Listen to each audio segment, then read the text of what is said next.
Our choices are what define us. Like many millennials in this world, I've chosen to search for purpose and meaning in pretty much everything I do in my life. My work, my relationships, and with my family and friends, and my community. I think there's a lot of young people in this room who could definitely empathise with the search for purpose, or soon will.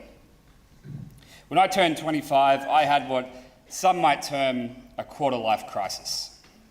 An event where I questioned everything I was doing in my life, and more importantly, why I was doing it.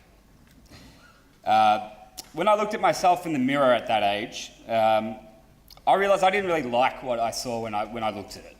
The person looking back at me, and it just, something didn't feel right. And it was a person driven by self-interest. It was always me, me, me.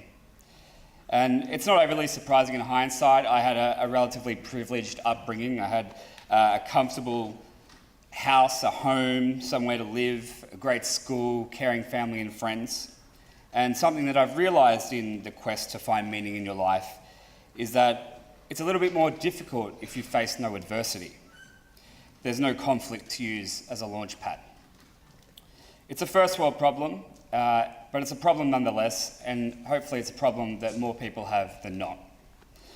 Over the past 4 years, I've been searching for meaning, and the thing that I've experienced is the search for meaning is one thing.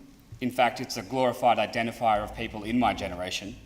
But something more important than the search for meaning is the choice to accept meaning in your life, wherever it comes from.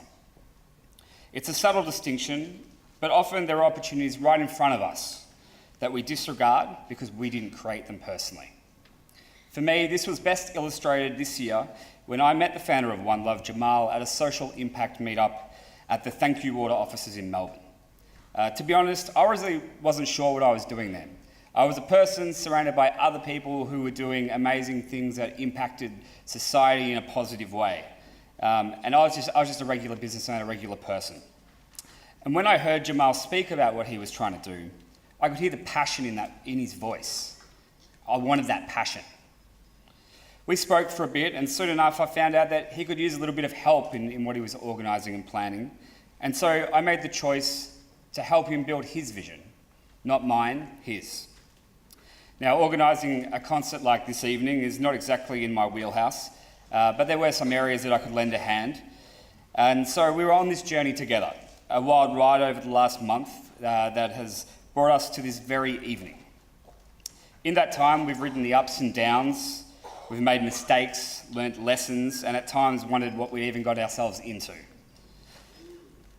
But more importantly, we became friends.